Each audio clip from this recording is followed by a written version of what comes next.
So, what is the energy of heaven really like?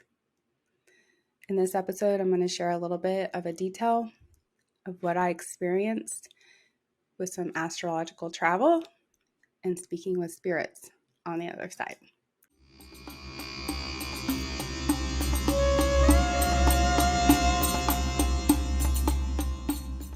Welcome back.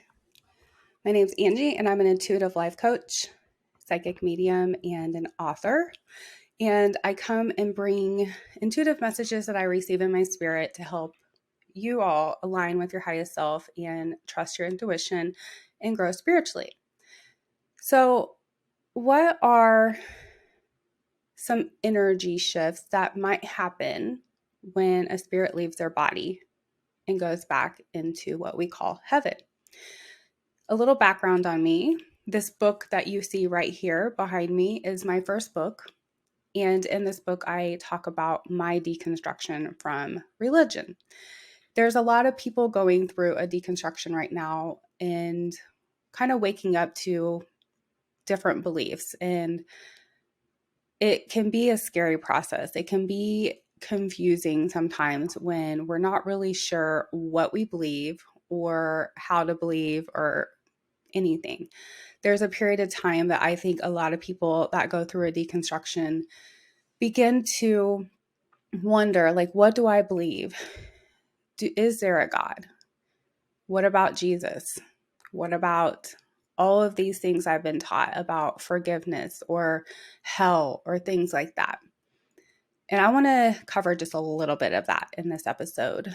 It's a lot of information, so I won't pour it all at you at once. However, I do want to share with you a little bit of insight that I received in my spirit of what it might actually be like for spirits and who we really are in our own spirit as well. So I began my deconstruction in 2016. I had no idea that's what I was doing. I had no idea that it was the beginning of something in my life that I could not explain. I do know that years prior, I had had many strange experiences spiritually in my life. And even into my childhood, I would see spirits, and I was always very curious about spirituality. I actually have a memory of being young. I'm guessing between 10 to 12 years old, of laying on my bed, and I had received a gift from, I believe, a family member of a necklace that had a cross on it. And I wore that all the time. I thought it was special. I thought it made me special. I thought it was connected with something much higher than me. And so I wore it so often, I ended up breaking the cross off the necklace. And I still remember the feeling of guilt that I had, like I had done something wrong, or I was going to get in trouble by this God or this person that died on this cross. And so in my little mind, I found a wire, and I took the wire and I put the cross back on the necklace. However, it was not something I could wear again simply because the wire would poke me. So I hung it on my dresser, and I remember laying on my bed and looking at that cross and wondering, what does that really mean? What is behind this story? So even at a very young age, I was questioning spirituality and God. And what's interesting is I did not grow up in a religious home. I did not even start going to church until I was about 16. And I believe that the reason I began going to church was because of all these spiritual insights and wonderings I had prior, because there were a lot of answers around me, or I must have not felt comfortable sharing my experiences because I don't remember talking about a lot of it. I know that when I was very, very young, I saw a spirit in my room, and I did share that, but no one believed me. I ended up bringing my little brother into my room, who was he must have only been 2 or 3 at the time. And he validated that he also saw the spirit. And what is amazing is children are so in tune with the spirit world that they're yet to be programmed to believe that it's not real. And so I believe that we both were open to it just simply because we hadn't been told differently to not believe in it in that point. And as you get older, you begin to be programmed by society and the people around you and your family. And then things happen and you might face trauma in your life. And slowly you start to lose that connection that you have with your spirit and with the spirit world, really. And so it can get really confusing, especially if you end up or you grew up in a church, or if you ended up going to a religious community to get answers, which is where I did end up going. I spent from the age of 16 to, I believe it was around 36, age 36 is when I began to pull away from the church. And so that was 8 years ago for me. And I always was the one in the church that would question. Like, I remember I would read the Bible all the time. I'd be at home reading it and comparing different Bibles, comparing verses, comparing like what this says versus that says. Like, I was very, very determined to find the truth, I guess. And I remember a time there was two conflicting verses that I discovered. And I took it to, at the time, the church I was going to the pastor, and I pointed it out to him. And I said, these are saying two different things. What does this mean? I don't understand why it would say this, but then say something completely opposite. And he simply dismissed it and said that it was just two different things, or that it was two ways of describing the same thing. And I never really liked that answer, honestly. So I just kept searching. I kept looking. Sorry, that bothers me. I kept looking. And I believe in many ways that my seeking for the truth through the religious aspect and through the church actually was me manifesting my awakening in 2016. And so when I did awaken, I was in a place where I had done so much for the church. I had been on missions trips. I had worked, I had traveled and worked and done missions. I had spent a lot of time trying to prove myself within that setting. I taught Sunday school. I led women's groups. I had groups at my house. All kinds of things. And so I even went to a Bible college. I went to a Christian college to get a degree to work in the church. And I ended up leaving that college because I fully didn't know myself, and, right out of high school into the college. But I did end up going to a university and getting a degree to work in mental health.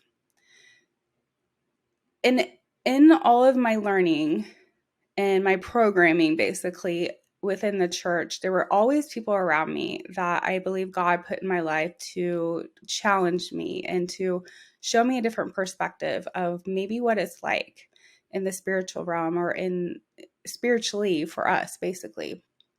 And I'm still in touch with a lot of people. I have a professor that I stay in touch with that I met at the university, and she really challenged me in my faith in college. And I remember becoming so angry at her in the class because she would challenge things that I would believe and say. And I look at that time now and I'm very thankful for that, because I do believe that part of the reason I did awaken was because I was challenged. And because of that challenging, I became more and more curious about what was real. And what happened after I awakened is I encourage you to grab my book, Leaf Lessons, to read more about all of this. But I went through a lot of fear and wondering, like, am I going to go to hell? What is going to happen to me now that I don't believe this anymore? And what is interesting is it was 2016, I awakened. In 2017, I had not had a very close relationship with my father all my life. And when I awakened, one of the things that came into my intuition was that I needed to reach out to him and I need to reconcile with him. And I will tell you, it's very hard as a child to reach out to a parent to reconcile when you do not feel like they care about you or love you. And so I pushed it out for a couple months and it just would not go away. I ended up reaching out and I started to go to visit him, and he welcomed me lovingly. It was awkward, of course. However, I'm very glad that I listened to my intuition, because just months after, he ended up being diagnosed with cancer. And it was a really devastating time for me, because it was like this frustrating moment of, well, I just got my dad back and now I'm going to lose him. And now that I can look back at this time, I can see the blessing of my intuition pushing me that way so I could have some time with my dad before he did pass. And so my dad did pass in 2020, in September 2020, from this cancer. And I was beside him that night that he did pass. And just a little insight about how important our intuition is. I was standing beside him and something in me knew, like I just knew he was about to leave. And it was just me and my stepmom in the room. And I called over to her and I told her, Dad's about to leave. He's about to die. And she kind of dismissed me, and because she was on the phone with people and talking. And at one point during the day, we had thought we still had at least another week with him, or going to try to get him in hospice or something. But my intuition was like, no, this is the time. This is when he's leaving.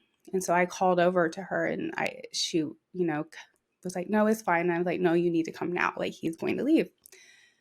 And so she walks over, and of course, as soon as she comes over, he looks at me, and then he looks over at her.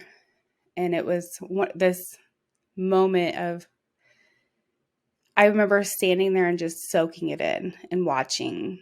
And he looked in her eyes, and he of course couldn't talk at the time, but she told him that she loved him. And then he just fell asleep. And I remember being very devastated at that time. And I still was not sure about what I believed for the afterworld. Like, where did my dad go? What happened to him? Like, now here's this body. Is there a spirit world? And I will tell you, there is. It was very shortly after my dad passed that he began to visit me. I heard his voice for the first time on a hike. And then he visited me in a dream. And I believe I had an out-of-body experience with him, because during this vision, it was very clear that my spirit was not in my body. And when I was visiting with him during this heavenly visit, I guess, he said to me, I was really upset about a lot of things right at that point. He told me, he actually grabbed my shoulders, and he always called me Ange. And he said, Ange, there's nothing, no one, or anything on this earth that should cause you to be that upset. Because when you get to this side, the only thing that matters is love. And I remember having peace come over me in that moment, and realizing that all the things in this world were simply just programs, ideas of what is real, and that our spirit is real. And ever since that moment, it's like my abilities increased to communicate with the spirit world. And I started to have other loved ones come and visit. And I started having other people's loved ones come and visit. And I started offering psychic medium readings. And in all that, I began to have my own experiences where I meditate regularly, daily, And during my meditations, I began to have out-of-body experiences where I would go into what we would call the heavenly realms. And I will 100% tell you that what my dad said about the other side being only love is 100% true. And I will also tell you without any doubt at all that there is not a place called hell. However, my dad also taught me something very important about forgiveness.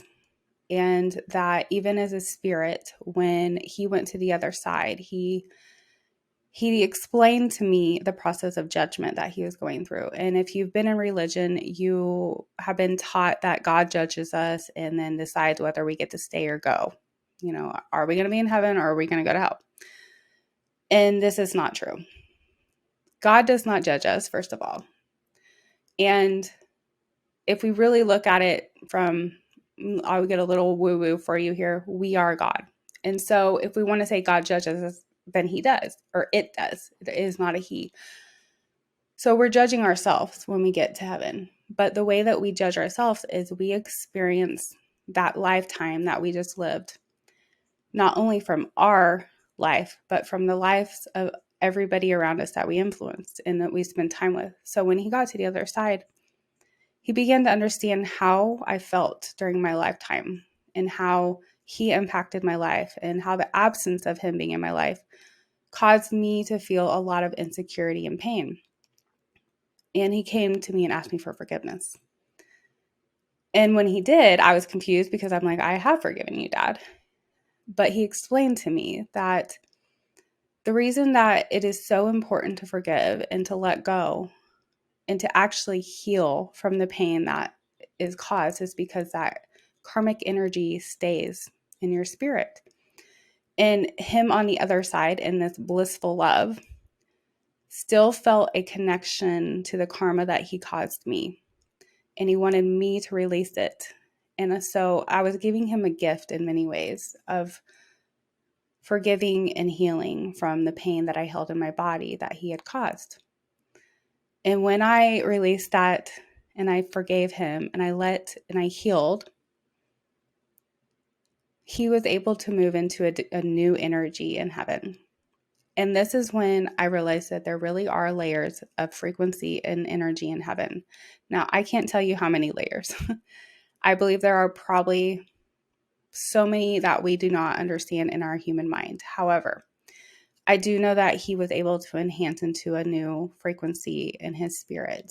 And in that frequency, he was able to become one of my spirit guides, where he's able to come and help lead and guide my life now. But without the forgiveness and without the reconciliation with myself and his spirit, he probably would have felt stuck in that karmic energy. And I believe in many ways, this is why those who reincarnate many lifetimes and have karmic energy in their body that they bring into the lifetime is them attempting to release it. And so some of the things that you were experiencing in this life could be the karmic energy that you had from a lifetime prior. And so that healing and forgiveness aspect of your life is very important, because not only will it free you in this lifetime as a human, it will free your spirit when you go back into the heavenly realms to not carry that karma with you, and to help heal the line of the bloodline or the family, maybe even that you were born in, or maybe that you have been a part of many times. Now, I'm not 100% sure that I believe we're always in the same family. I do believe that we can pick different families at different times. However, there are spirits that will choose to go back into the same family. And I want to share all of this because I know there's a lot of people that are confused about what they're taught based in religion and what they're taught or what they're beginning to believe. And I just want to ease everyone's mind that on the other side, just as my dad said, and what I have experienced in my meditations, I do encourage you to grab both my books because I share a lot of insight that I received in in my spirit during meditations. There's nothing to fear. Death is simply a transition from our ego, body, mind to back into our true self. Our true self is our spirit. And when we embrace that part of ourselves is when we begin to grow, and our actual body on earth can increase in its own frequency so that we can hold that power of our spirit in this lifetime, in this body, and share it with other people. And that is what my mission is on this earth, is to help people step into that higher frequency so that they can be who they are meant to be and deprogram all of those layers that have been put inside of them in their ego, so that they can release fear, so that they can forgive, so they can not hold on to pain in their body and trust their intuition more. And so I'm going to leave it at this, and I'm going to offer, if you are a woman that is seeking this kind of growth, healing, wants to learn more about the spiritual part of you, I am offering a course. It's called Intuitive Alchemy, and it is a 3-month deep dive into your ego's programming to pain, releasing it, and really getting to know your spirit. And I encourage you to reach out to me soon because I am offering a special on it. But I really want to help not just women, but everyone really learn who they really are. And you are a divine, beautiful being. And I hope one day that you realize that. Until next time, I'm going to wish you all the best day, night, evening, whatever time it is. I send you all the universal love. Namaste.